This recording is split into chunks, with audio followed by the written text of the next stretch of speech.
Good morning.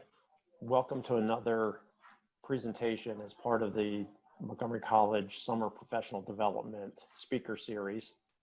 I'm Mike Mills, Vice President of E-Learning, Innovation, and Teaching Excellence. And we're excited today to have another great presentation as part of our Professional Week work. We've had some really good speakers throughout the week, and I have no doubt that this presentation will fall right in line with those. At this point, let me turn it over to my colleague, Shinta Hernandez. She'll introduce today's speaker. Good morning, Montgomery College. Wow, thank you so much for being here for the Professional Week Speaker Series 2020. I am, again, quite thrilled to see so many of you on Zoom. I am Shinta Hernandez, the Department Chair of Sociology, Anthropology, and Criminal Justice at the Rockville and Tacoma Park Silver Spring campuses. And I am proud to introduce our fourth and final presenter during Professional Week. Please welcome Dr. Thomas Bailey. He has recently retired from being Vice Dean of the Sciences Programs at the University of Maryland Global Campus, UMGC. He served in the Navy for many years and also operated a company providing consultation to organizations such as Northrop Grumman, National Institute of Standards and Technology, and Aerotech. Dr. Bailey also served as the director of the undergraduate psychology program at the University of Baltimore, and also became the academic director of the psychology program at UMGC. As Vice Dean of the Sciences Programs at UMGC, he was instrumental in the development of the RN to BSN program and provided leadership for 8 degree programs. He earned his BS in Business Management from the UMUC, MS in Human Resource Management Systems from Chapman University, MA in Human Development from the Fielding Institute, and PhD in Human and Organizational Systems from the Fielding Institute. So this morning you will hear Dr. Bailey's presentation entitled Hope and Planning Our Outcomes. But before we get started, let me give everyone a rundown of the logistics. So while Dr. Bailey presents, we will monitor the chat box, and so you can type your question in, but be sure that the chat box is set to everyone so that we can read your questions and try our very best to answer at that moment. But we'll also allocate the last 15 minutes or so for a Q&A session, so you'll have an opportunity to ask questions then. And Dr. Bailey has kindly shared his slides, which have been posted on the Summer Professional Development Institute website. So when you are on that website, just scroll to the bottom and you can find Dr. Bailey's information. All right, so without further ado, let me introduce to you again, Dr. Thomas Bailey. Thank you very much, Shinta, and thank you, Michael. Good morning, Montgomery College. I greatly appreciate your invitation to work with you and talk with you and go through the wonderful time of pandemic separations and quarantines.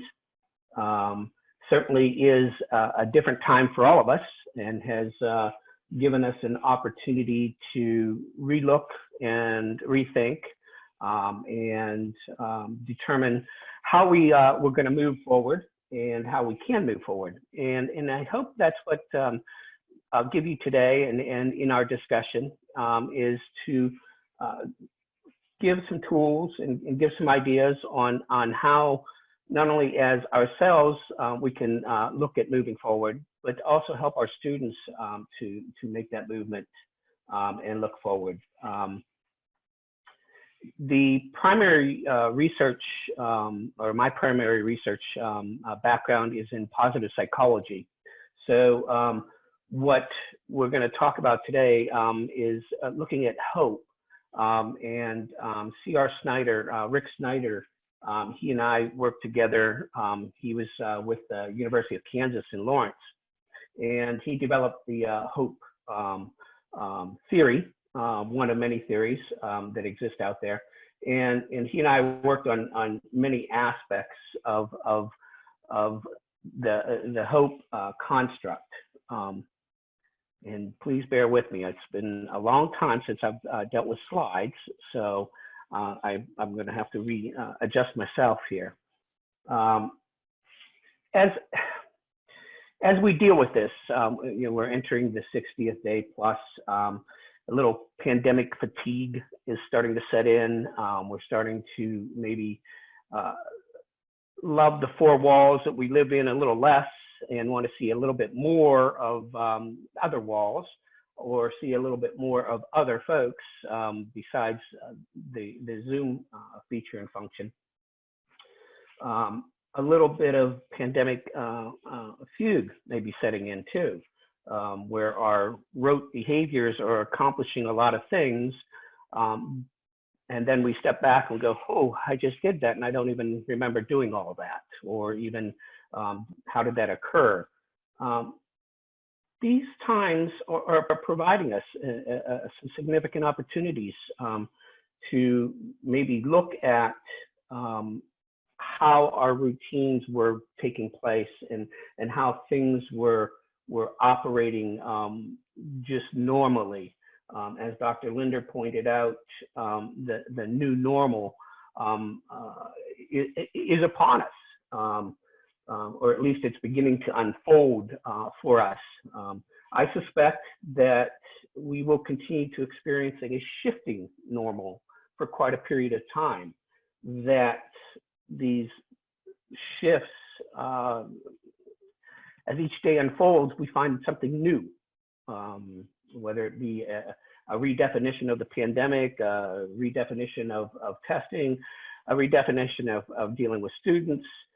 Even some of the new experiences our students are facing provide us opportunities to sit there and scratch our head and try to figure out, hadn't thought of that one before, but yeah, that's right. I guess we have to look at that. So this new norm, changing almost daily, provides us an opportunity to cause us to look at how do we change, what's going to change, what should change. And that's in and of itself is a little unnerving, because it's causing us a little bit of movement that may be unsettling, or at least some sense of, do I really want to do this? Do I have to do this? The difficulty here is not only do we have to take care of ourselves, we have to take care of our families, we have to take care of our extended families, we have to take care of a variety of things. We have an added construct to us and an added responsibility as faculty members. We have students that are doing this and dealing with this. And we have to not only have ourselves prepared, but we have to have some sense of preparedness to help them. They are going to look to us with questions, and they're going to look to us for answers, and they're going to look to us for with difficulties that we may have only read about, or we may have only imagined, or we may not have imagined at all.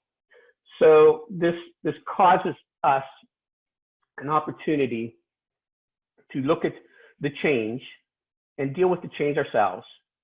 It causes us an opportunity to develop a sense of awareness and a plan, hopefully, that we can deal with our students and help our students move from the either the fatigue, the fugue, or even just the I don't know what, and help them move a little bit further along their pathway. The things we'll talk about today are cognitive approaches. That's my area of expertise is looking at cognitive models.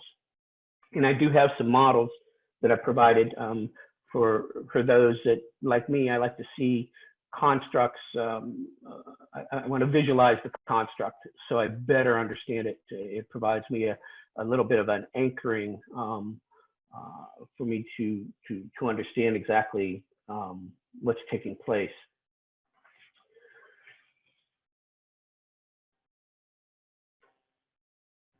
Okay, I lost my cursor. There we go. Okay. So as I mentioned, I worked with Rick Snyder, Dr. Snyder.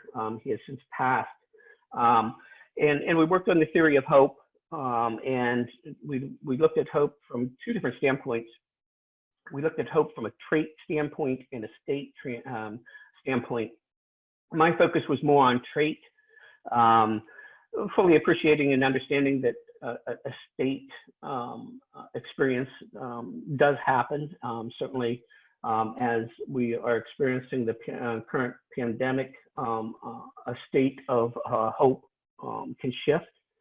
But we also look at trait factors in psychology, those things that we seem to have been born with, or those things that seem to be a bit more hardwired in our approach to life, in our dealings day to day.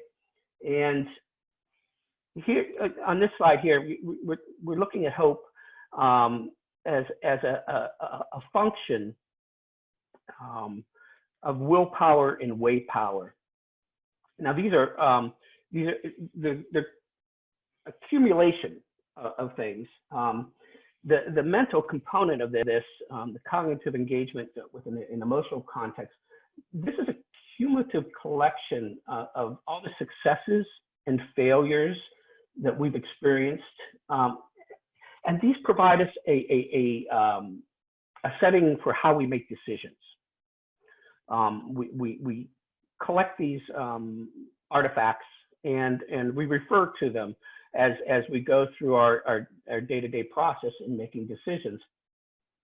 And they're cumulative, and they're always there. They're our toolbox, so to speak, that's available to us. We use those in an agency component or an agency function, in that we ourselves are engaged in the idea of moving forward, that we have a willpower, there's a determination, there's a commitment, there's an aspect of ourselves that we engage and can use that to move forward. And I'll talk a little bit more about these in their constructs and things in a bit. But the agency, you can look at it as, that's our motivation. That's the motivation we use to get out of bed, to make the coffee, to walk with the dogs, things of that nature. And then there's a way power. It's good to have a desire to do something, but if you don't identify the way in which it can be done, then you're basically wishing your life away. So the way power are the plans, the roadmaps, the things that we will do to get from point A to point B, or from A to Z. So we identify what it is that we need to do to accomplish a goal. And this is the construct of hope too. Hope is looked at as a cognitive goal achievement process. That as human constructs, we set goals for ourselves, and we move towards those goals. So the agency is the motivation to achieve that goal, and then the pathways are those desired lines to achieve that goal. And certainly in any situation or setting, we have supporting structures that are necessary for any goal accomplishment. The financial abilities, the familiar support structures that may exist. Even as we're finding out in this current pandemic, the access to the internet. These are supporting structures that we may not be able to achieve our pathway, despite how much willpower we may have, how much motivation we may have. So let's look a little bit at agency. This is where this is where the self really is involved, and this is the will of us getting there. There are different mental aspects of willpower, and these are things, again, that we see as traits. There are traits that seem to exist in all of us. The first one is optimism. that there's a belief that there's a possible positive outcome that can be achieved. Now there are competing theories of optimism out there. Certainly, I've looked at many of them, and I've enjoyed many of them. The idea is, though, that one wouldn't necessarily work towards a goal if they didn't believe that there was a possible outcome that was favorable to them. We don't necessarily move forward to a negative outcome. Sometimes not because of our choice we do that, but it's not an idea that I would set a goal just so I could achieve a negative aspect of it, that I would not be successful in achieving it. The locus of control. This is kind of important, that and so certainly the social psychologists would see an actor-observer behavior to this too. Where exactly does my power or control over this exist? Do I have the ability to make my movement, to move myself down the pathways that I have chosen?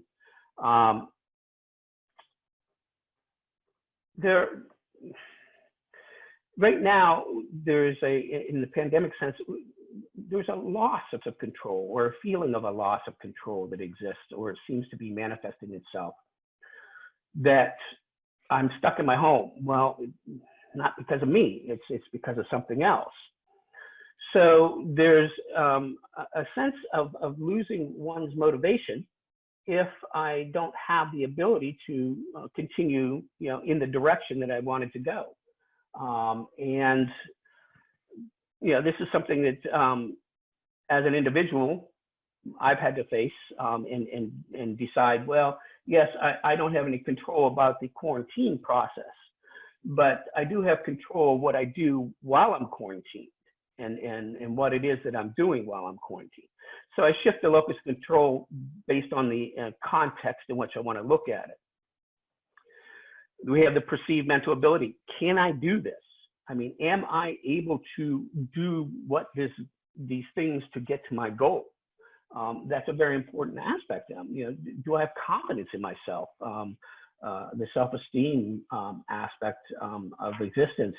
I have to believe in myself. I have to believe in my abilities to move forward. Otherwise, I won't have that motivation. That motivation will be gone. And then Dr. Linder, she pointed out resilience. That's a very big part as we move forward. And I have a couple of quoted definitions there, but it's the biggest aspect of it is that how do I bounce back after experiencing a challenge to my pathway that we will speak back in a minute?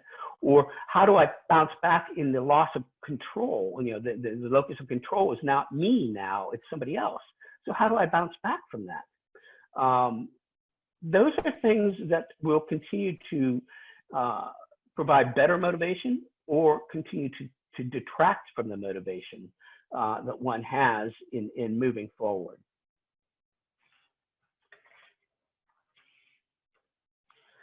All right, so we talked about us going in a direction because we want to we want to go in that direction.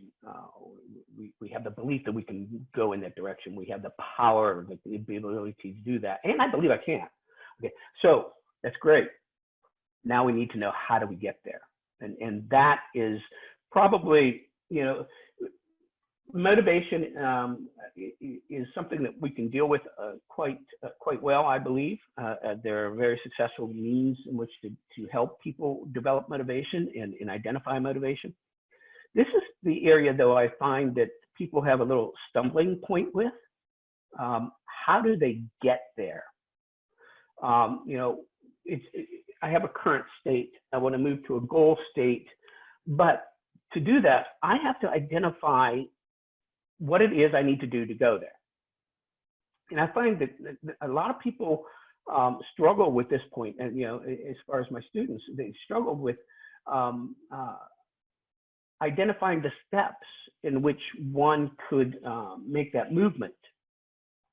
And some of the aspects that we see as far as what takes place in looking at how we do it, the pathway that we design, we have multiple goals.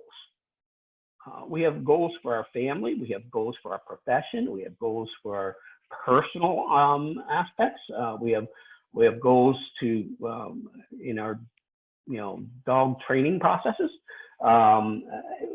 There are a number of goals that we set, and that's good, because each of those settings are important in our lives.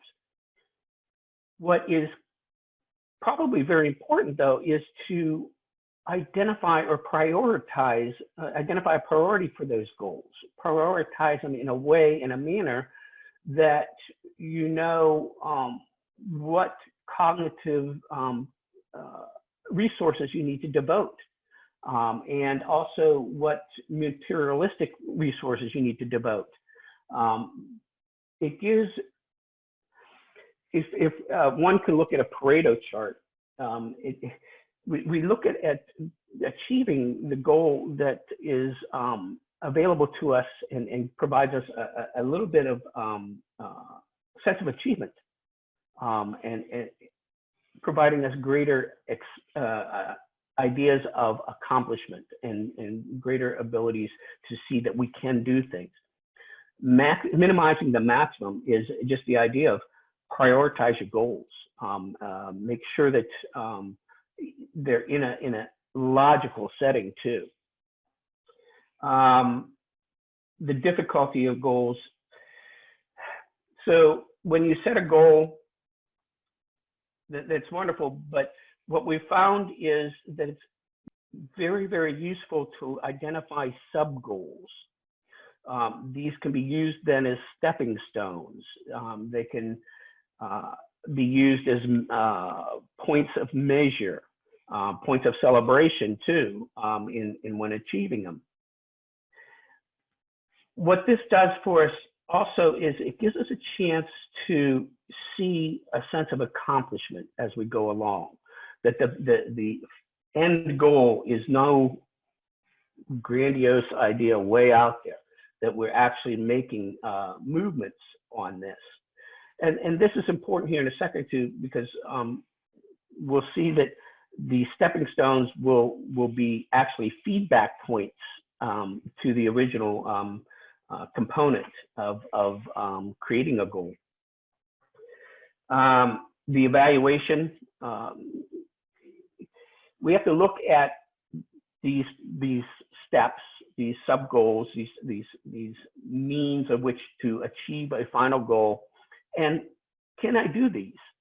Are these possible at this time? Are they means in which I can see movement? And the more successful or the more hopeful we see individuals are those who have multiple ways to achieve their particular goal. So it's a matter of when we start identify the sub goals, the steps, we identify what potentially could block us from achieving our goals. And that gives us the ability to identify another means, potentially identify another means. Or it may potentially give us an opportunity to reach out to somebody, say, hey, I thought I could do this, but I'm not sure I can now that I see everything it entails to achieve that goal. Okay, so those are things that are part of hope. The willpower, the motivation, the way power, the pathways in which you achieve the goal. We see individuals who have greater sense of hope tend to have the motivation to achieve the goals, achieve their goals, and they have the pathways. And I need to emphasize the S on that word. It's not pathway, it's pathways, because it gives an opportunity to develop multiple ways to achieve the goal, in which when we come to a challenge or a differing opportunity, we have an alternative means to achieve that goal. And that's very important in a hopeful setting for individuals. So let's couple that with problem solving, another cognitive aspect. First thing we can do in problem solving is define what it is that's the problem. And please understand, problem is not a pejorative use of that word. Problem is nothing more than something that needs to be solved. At the end of the presentation, if you went on to look at it or download it or whatever, I provided a chart that can help you visualize everything that's going to take place in what this slide is talking about. And first of all, in defining what the goal is, please, and this is important with the helping your students, why is that goal important to them? Why is that goal important to you? And this will couple back into the idea of hope and the aspect of agency. If there is no sense of importance or no sense of the need to do this, the why, then the motivation is going to go. And I'll discuss that here in a second. It's pretty amazing when I've engaged one student.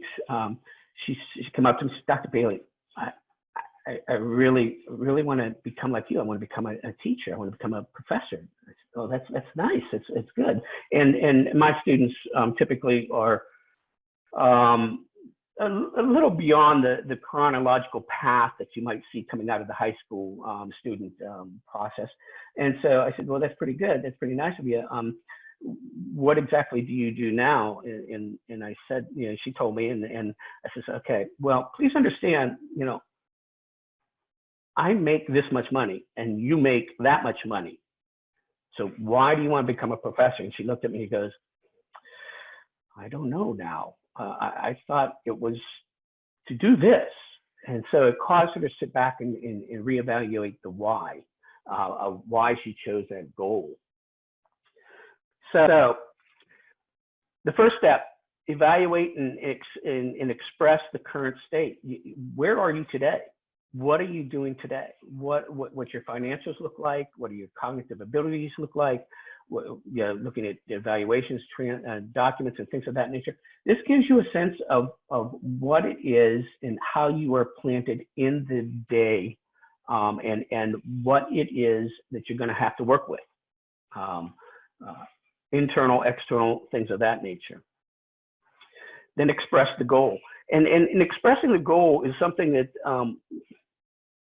becomes a little challenging for some people, and a lot of the students who haven't had a need to really think about what it is that they want to do or be or look like at the end of a journey.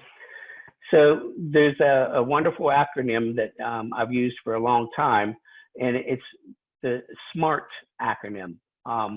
And it's the idea that it gives them something to tangibly understand, that it's not, I want to become a professor. Well, that's good. It's laudable, but okay, is that specific? Is it measurable? Is it achievable, realistic, time-based? Are those things there in which you can then look back and cause yourself to first design the plan?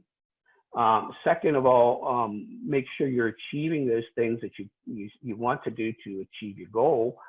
And how long do you want to take? Do you want to be a 20-year student or a 5-year student? Things of those natures, you know. So the whole SMART approach gives them the ability to be a bit more concrete in their goal state development. Then the next part, and this, like I said, this I think is probably the most difficult part. This is the pathways part. This is how do I get from A to B? How do I get from A to Z? these are the things that they're going to have to do. Take their gen ed courses, take their major specific courses, identify a four-year institution they want to move to, whatever it may be that they need to do if their goal state is the four-year degree or the master's degree or whatever that goal state may be. So these are the parts that, okay, how do I get there? And I think this is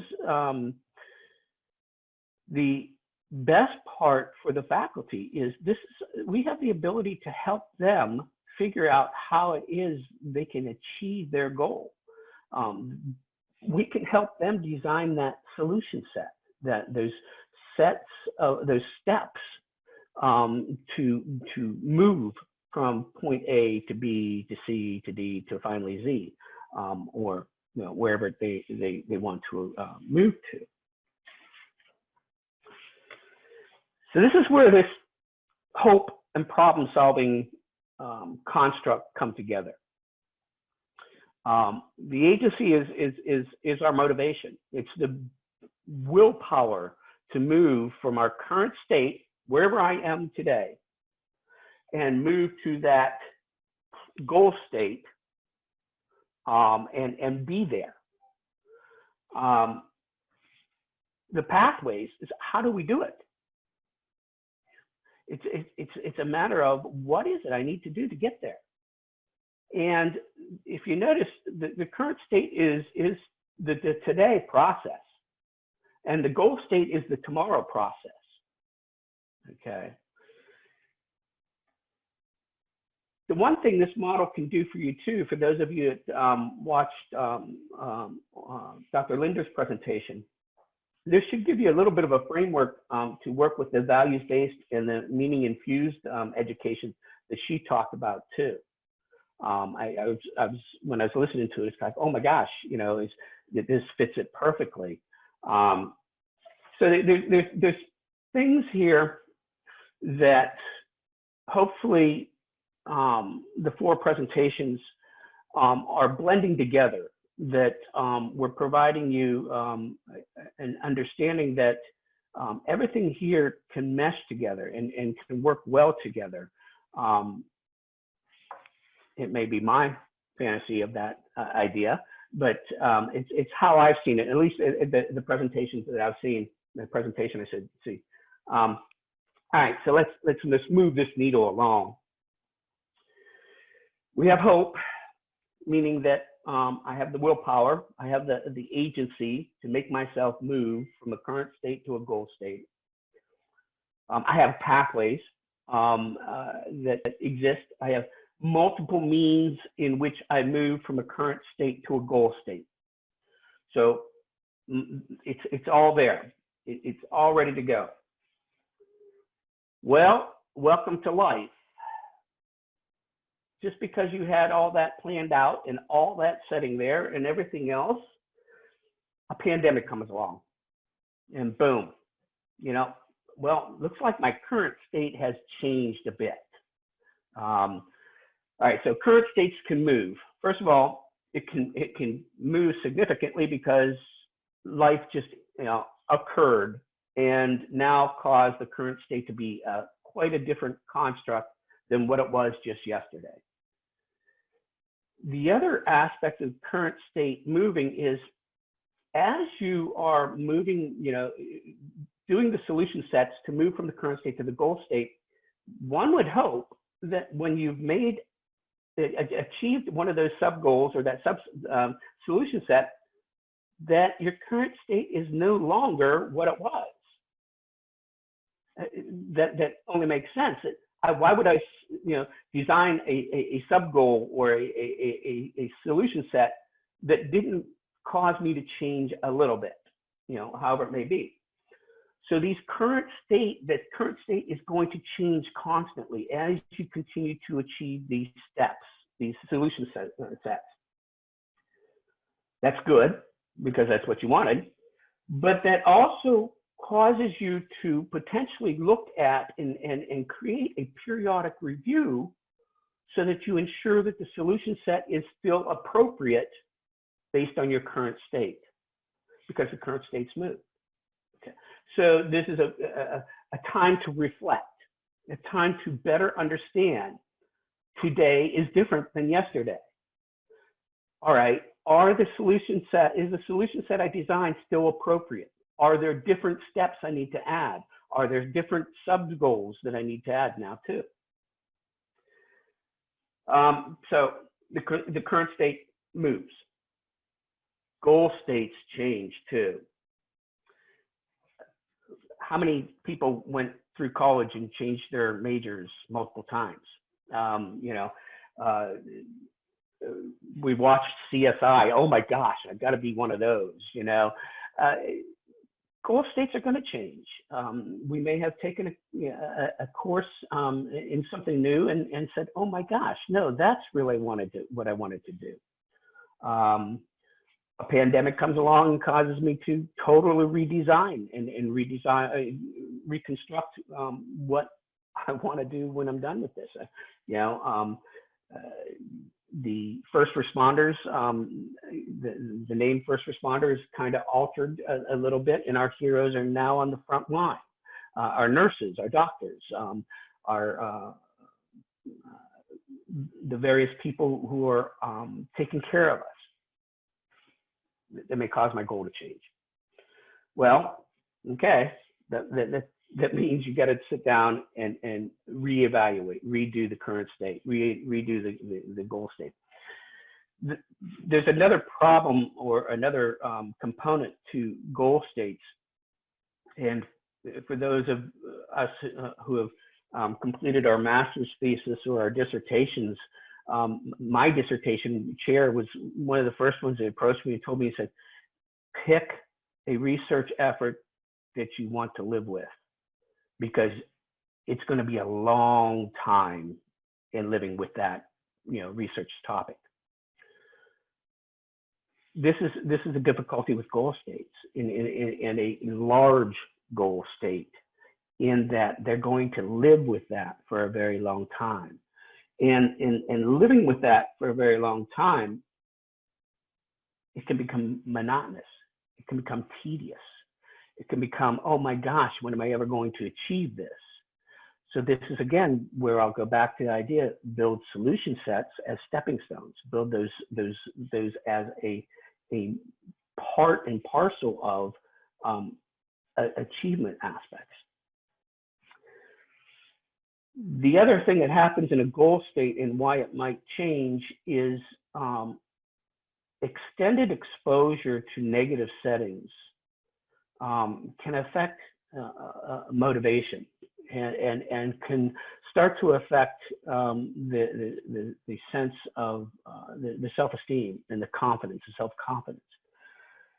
So we have students who are caught in life situations and life settings that this will affect. I suggest that, as this pandemic continues, or the quarantine associated with the pandemic, even the response to the pandemic, as it continues, it's going to create an extended exposure of negativity, or a sense of negativity, in which it is going to affect individuals' goal states, and they're going to change, and the goal may just go away completely if the agency changes. And that moves us to the maintaining the will, maintaining the motivation. How do we do that? How do we continue to keep ourselves engaged and looking towards that? It's very important that we relook at the goals and things of that nature. Do I want to do this? Do I want to continue to do this? And then we move to the pathways, and this is where I was saying it's very, very important to set the sub goals, the stepping stones. This gives you a sense of progression towards a goal, but this also gives you an opportunity to create celebration points. When I achieve my AA degree, I'm going to go to Red Robin. I don't know. When I achieve my, bachelor's degree, I'm going to, go to Ocean City. Sorry, as a curmudgeon, I don't know much celebrational things that the youngsters might be able to do or want to do. So, but that's the component. When you build those subsets, and in those subsets or sub goals, you start to identify points that you can evaluate your progress, and that causes you to evaluate your current state itself too.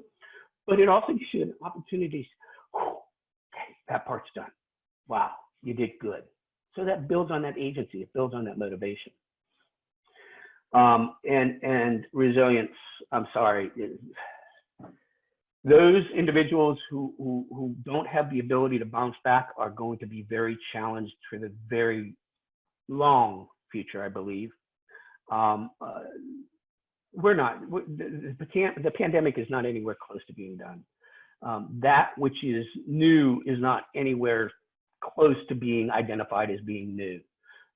That which we know today is going to change tomorrow.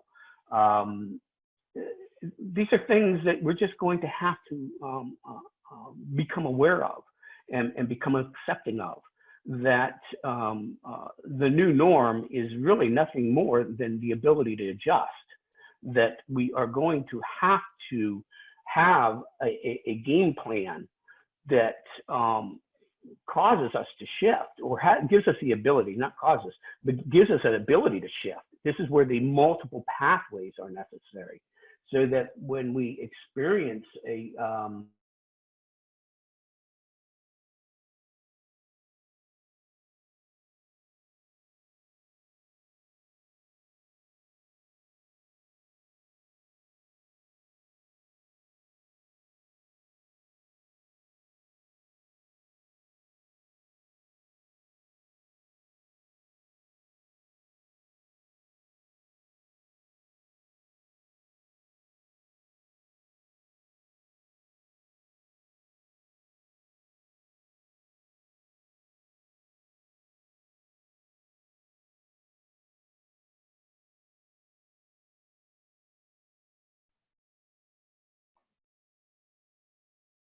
We apparently have lost Thomas's audio and screen, so we'll give him a minute to log back in. We apologize for that. The beauty of the internet, you can, there's been a lot of discussion within the chat about flexibility.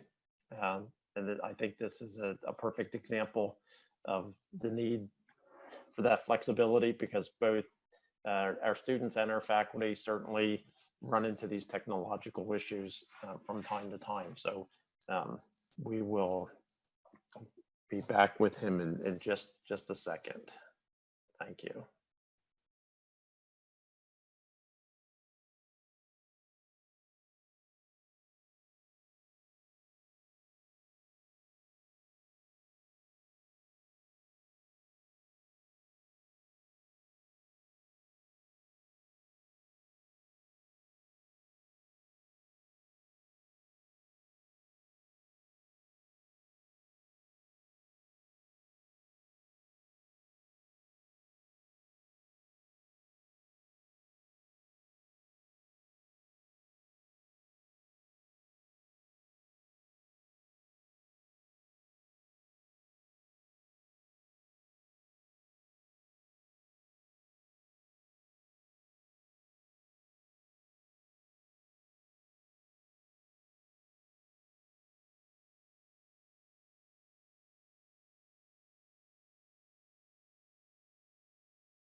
Okay, can you hear me now? Yes, thank you. Welcome back. Oh my gosh. So back to the ability to adjust.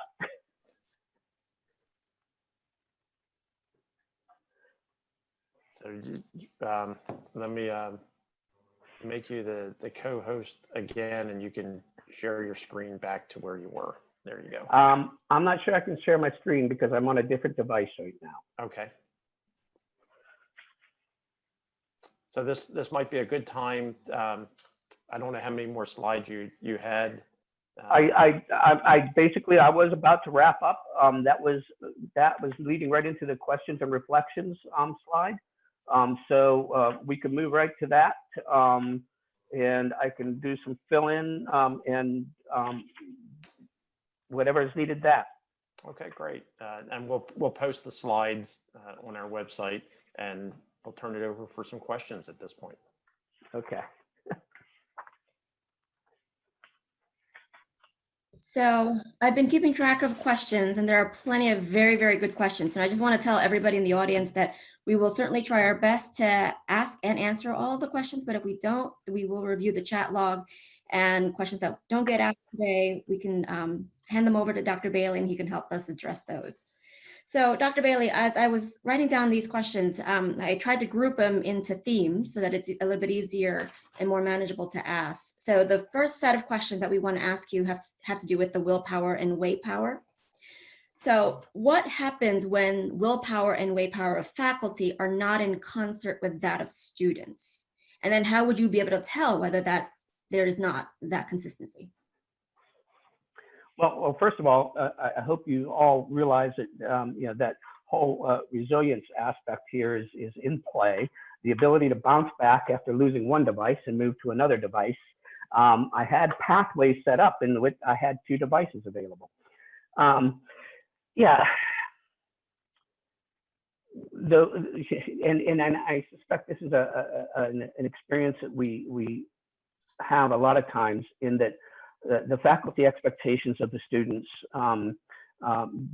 aren't in alignment, and those are opportunities for us to sit down and have a chat, or have a Zoom session, or that with the student, to better understand what it is, where the disconnects exist, and to sit down and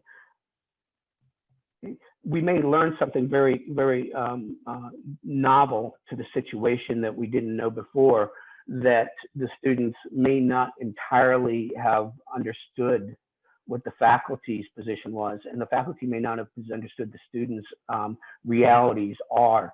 And so when there is a misalignment between the will and the way of the faculty and the student, then this is a time for both people to engage in a reevaluation of that current state, the reevaluation of the goal state, and then a rediscussion of those solution sets of the sub goals. Okay, great. And what suggestions do you have about people maybe who have depression, or people or students who feel hopeless? What are some ways that we can help them create some hope? Yes, and my goodness, in this current state, this is a situation that we're probably going to experience much more so than we have in the past, and probably in the future too. And anytime that we notice that a student isn't as connected to their goals, that's the time that we need to sit down and discuss that with them.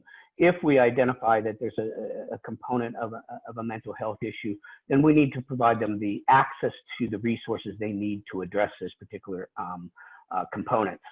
No faculty member should ever engage, in my opinion, no faculty member should ever engage in a counseling session in which they're dealing with the students' mental health components. That's why we have other professionals. But if there's a point in time where you see there's a conflict with the goals, then that's when you need to sit and talk with the student. And along the lines of students, do you know if the public schools are big on emphasizing willpower?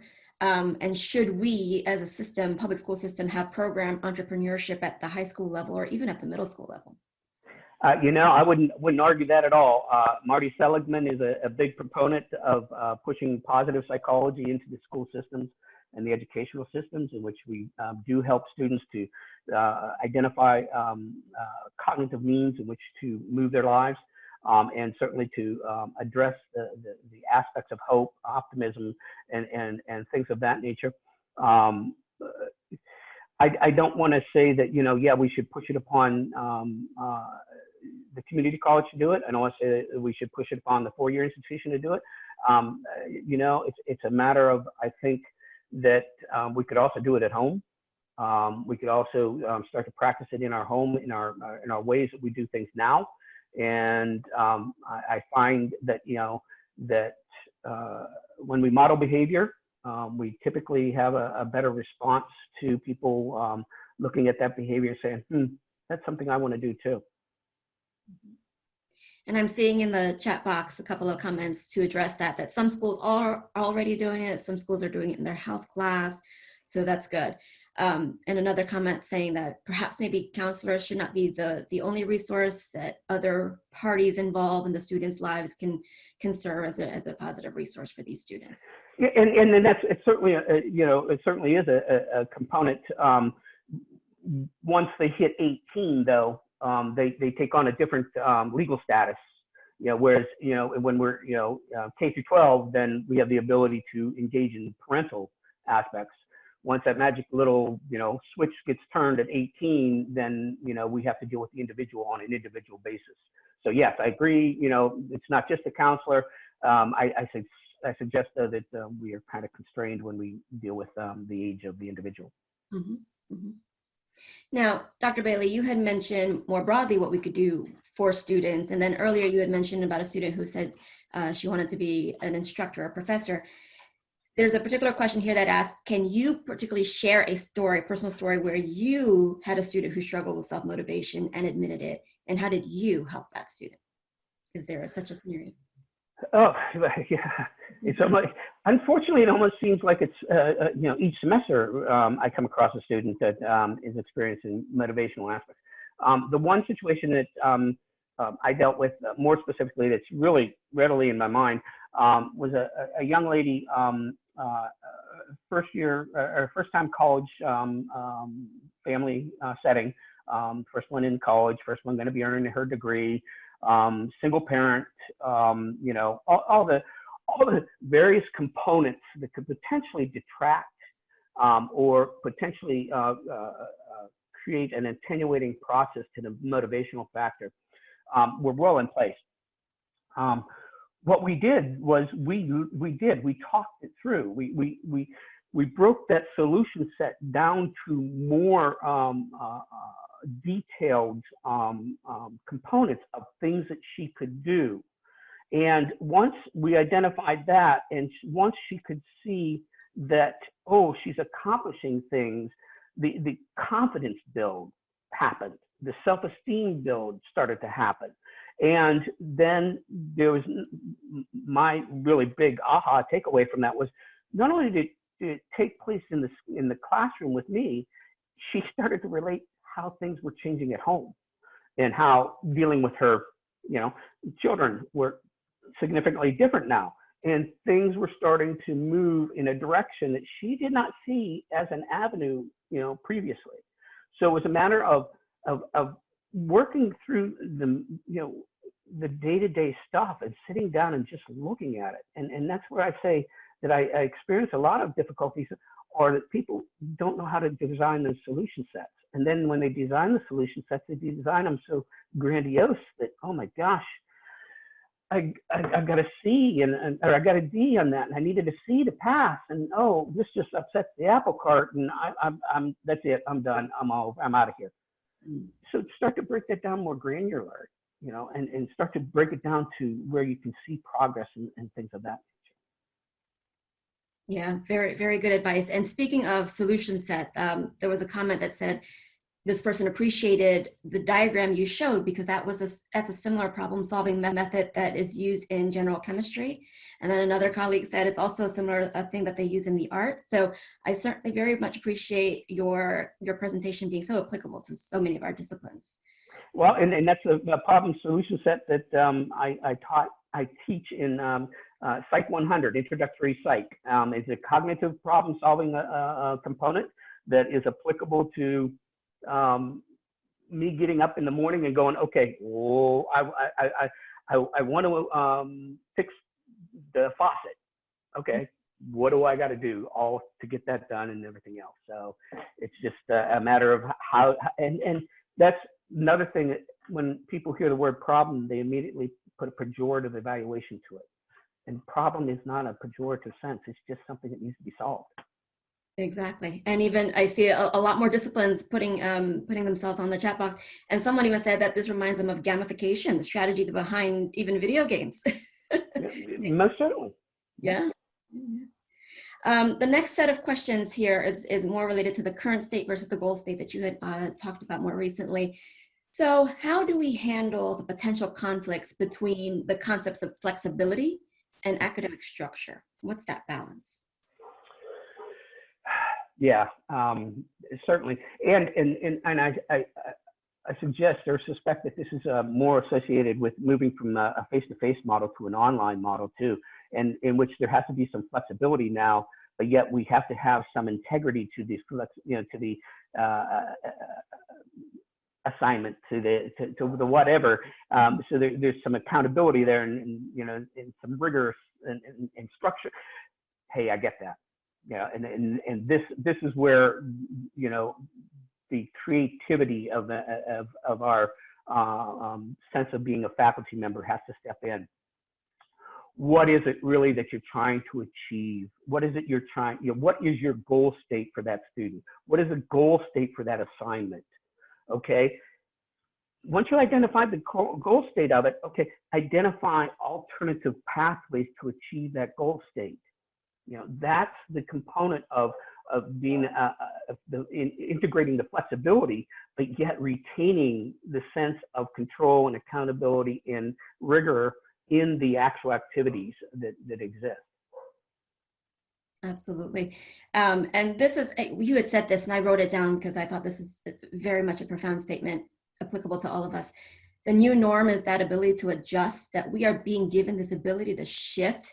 And these are all teachable moments, right? Every part of our lives is a teachable moment. So, and I suspect we're going to have so many teachable moments ahead of us that our toolbox is going to be, we're going to have one on wheels to move it along with us versus carrying it with us. Absolutely, absolutely. And that pretty much wraps up the formal Q&A. I was able to, compress and ask the questions that actually were on the chat box, unless anyone else has other questions that they want to put in there. But Dr. Bailey, thank you so much for quite an informative discussion. I almost felt like I was in an upper level psychology course again. Well, and as you mentioned to everybody, please, if anybody has any other questions or they have points of discussion that they want to engage me in, my email address is on the first slide. I'm more than willing to. This is a topic that I chose to live with, so that I could continue to be motivated, and that.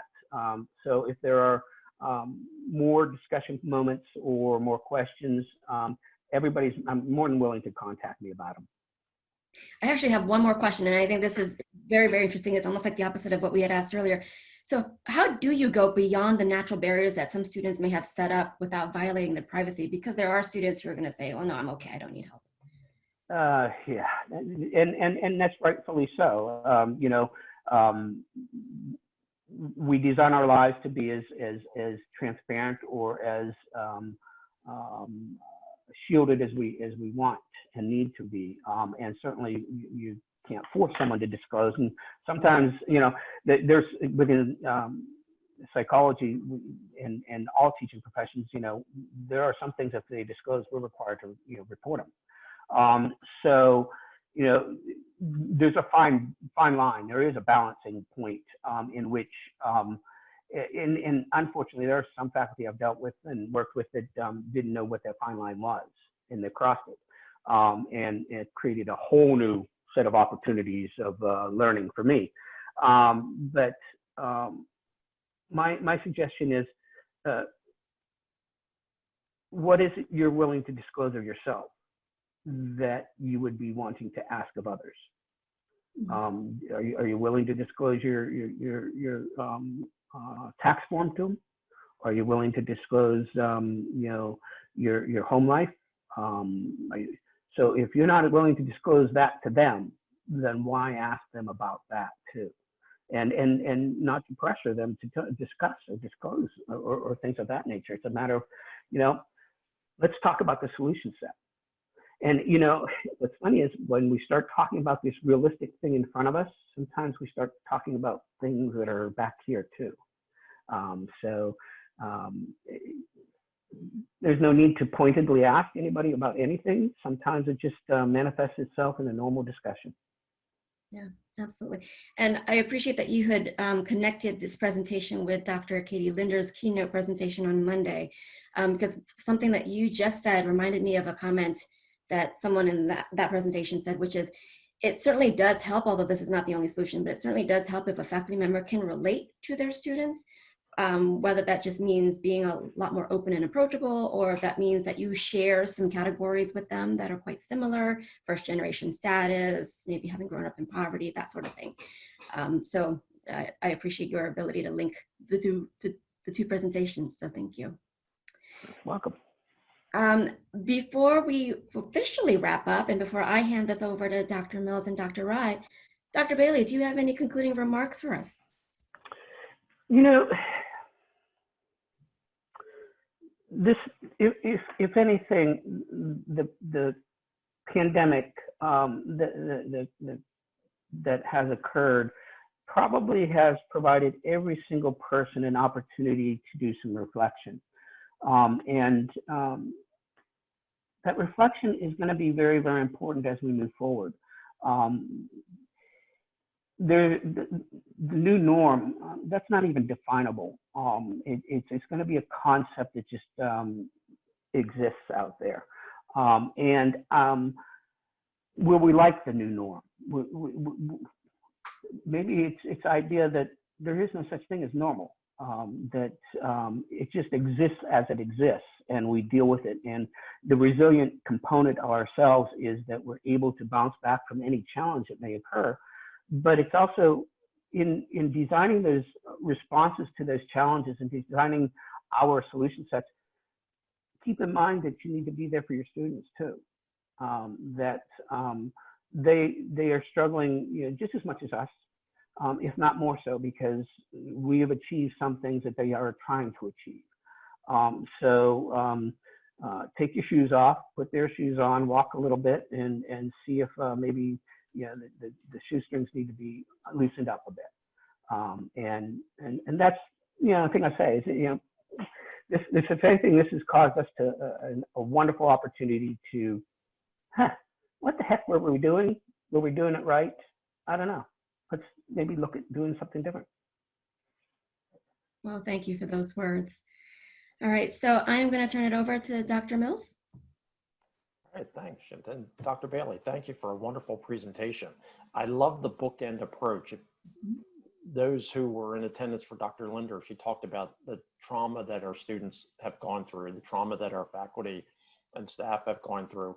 And I love the approach that we're now providing hope for our faculty, our staff, and certainly our students. So a great way to wrap up this speaker series with a message of hope. I'd like to bring in Dr. Rye at the moment to say a few words. Thank you, Mike. And I also want to thank my personal thanks to Dr. Bailey for his wonderful presentation today. I also want to thank Mike for his leadership in Elite for making this wonderful professional week possible. But a special thanks to Shinta Hernandez Mhm. very well, coordinating with all the external speakers, supported by Professor Darren Smith. I think this has been one of the best professional week, in my opinion. Not only number of attendees, I think that has exceeded 1,000, I think, but very timely topics. And it looks like faculty and our staff, colleagues are eager to learn. They have specific issues that they want to address. And all our speakers have done that in a very, very nice way. And my hope is that our speakers are national experts and we'll find a way to engage them throughout this process, not only in the emergency remote work, but I think beyond emergency. And as Dr. Bailey said, hope is here now. So we have to be very hopeful that we are going to move out of this emergency and things will be normal sooner than later. Having said that, at Montgomery College, entire summer session is going to be in the remote format. And we also made a decision on our fall semester, at least to start in the remote environment. And if conditions do not improve, stay in the remote environment. So we made that decision, keeping the best interest of our college community, faculty, staff, students, and also external community. The idea is to keep everyone healthy, everyone safe, and not add to the problem that's out there, more people getting infected and things like that. So we are in this format. We were one of the first institution in the state to make those announcements. With that, we have to do some more work in getting ready to teach our classes in remote instruction. Past semester has been great. Our faculty have done phenomenal job. But in last 8 weeks, we have learned a lot of things, things that were challenges, and faculty have come up with really good solutions. And how do we scale up those solutions across our thousands and thousands of sections that we teach? So with that in mind, with input from Dr. Bailey, national experts, our own faculty, students, we have created Summer Faculty Professional Development Institute. And I think this professional week has been a good launch for that institute. I will encourage all our faculty to take full advantage of these opportunities. So when we come back in summer again and in fall, we come back with the hope that we will continue to deliver a very high quality courses that we have done throughout the history of our institution. So with that, I want to thank all the attendees as well for taking their time for professional development. I believe I was seeing almost 300 people at Dr. Bailey's lecture, which is just absolutely amazing. So thank you all and have a good day. Thank you, Dr. Rai, for those excellent words. I want to just wrap everything up. Again, thank you, Dr. Bailey, for such a very relevant topic. And as Dr. Mills pointed out, great bookend to our Professional Week speaker series this week. And again, thank you, Dr. Mills and Dr. Rai, for your leadership in these opportunities for us to have this conversation. So to everyone watching, I just want you to know that this presentation does wrap up the speaker series for the week. We hope that you've received a lot of takeaways from the 4 presentations that will help you both personally and professionally. That these 4 presentations will give you a chance to reflect on what we've done, where we were, and how best to move forward. So I want to again publicly thank our 4 speakers, Dr. Katie Linder from Monday, Dr. Collins Jones, and Dr. John Byers from yesterday, and today's presenter, Dr. Thomas Bailey. So thank you again to all of you for your attendance and participation throughout the week. Good luck with the rest of this week. Take good care of yourself and stay MC strong.